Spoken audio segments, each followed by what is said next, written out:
adding electric motors shouldn't be just for fuel efficiency. And as the upcoming next generation of high-performance supercars come along, they are going to be faster than ever, including the Lamborghini Revuelto.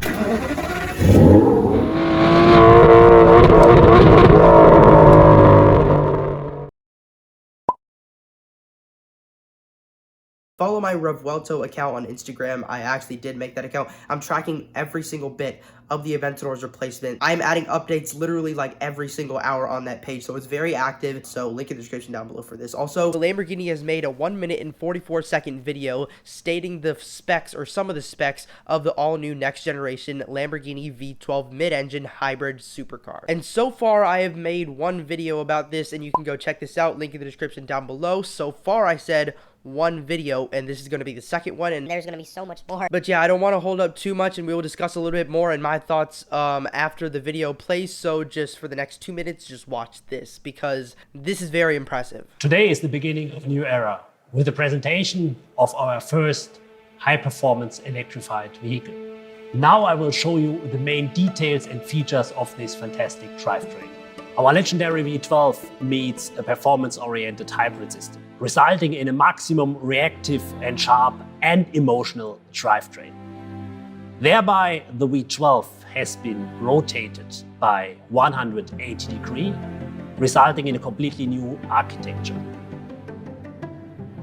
The V12 has been revised completely with an outstanding power output. We have more combustion power, we have more revs, we have more thrill, and we have more emotions.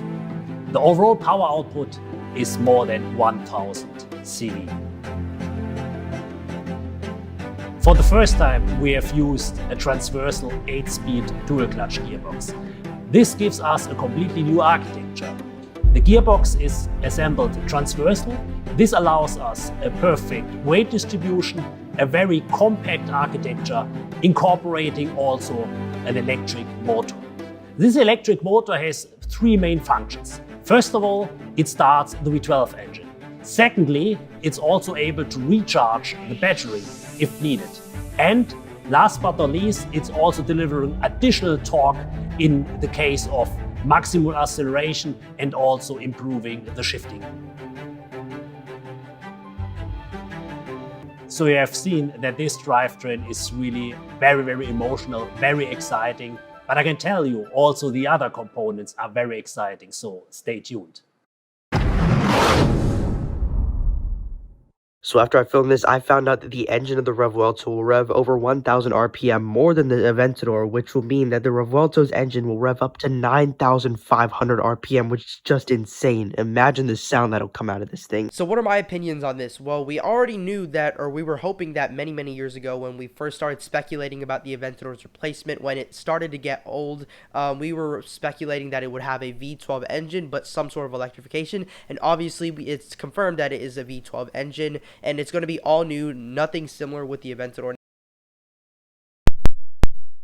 Way more horsepower than I was initially expecting, because obviously the Lamborghini Aventador from 2011 produced 691 horsepower max. This adds electric motors, and not just one of them, not just two of them, but three of them. Two in the front, one in the rear, one driving each front wheel, so that means two in the front, obviously, as I just said, spinning both tires in the front, and altogether, that adds around, I think, 200 horsepower with all three of those electric motors. Now, that means, if we calculate the math, which I'm not very good at, that would mean that the naturally aspirated V12 could produce up to 800 horsepower, which is just absurd, and never seen in a Lamborghini before. But obviously, the most big point they were trying to get across in that little video, or not so little video, was that it is a hybrid car.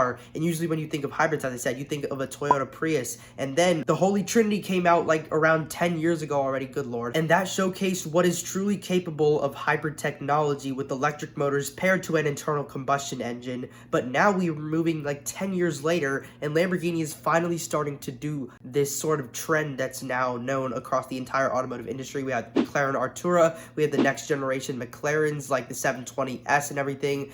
We already have it in the Ferrari SF90 Stradale, which this car will actually rival. We have the Ferrari 296. I'm trying to name some others. I can't really think of any others off the top of my head. But we might even have a hybrid facelifted 911 Turbo S. What I was trying to say is that they said it is going to be more emotional than ever with that 1,000-ish horsepower, around 1,015 European horsepower, which calculated to American horsepower, it's going to be 1,001 horsepower, the exact horsepower as the original Bugatti Veyron. So yes, this thing has passed the 1,000 horsepower mark, the first time ever in a production Lamborghini. But I'm kind of skeptical about them sort of like exaggerating the fact that it's going to be more emotional than ever, is because it also uses an 8-speed dual clutch gearbox. Now, that was actually confirmed in the video if you actually watch the entire thing. If you haven't watched this video right here, I explain why the Lamborghini Aventador doesn't use a dual clutch gearbox, and it's for such good reasons. And it kind of sort of is a good thing why it doesn't use a dual clutch gearbox, because obviously emotion is the main thing in a Lamborghini. Ferrari is more sophisticated, obviously. McLaren is more performance oriented. They're mainly just focused on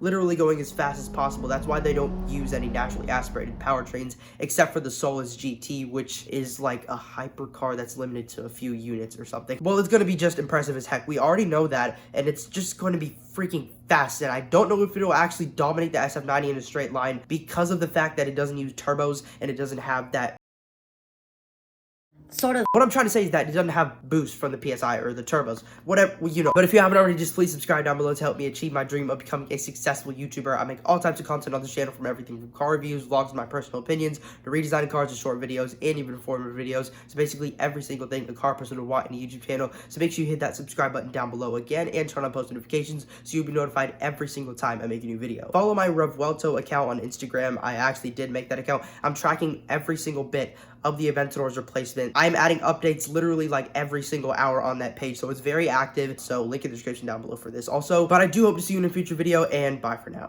Please subscribe. Lol, I have big dreams on YouTube.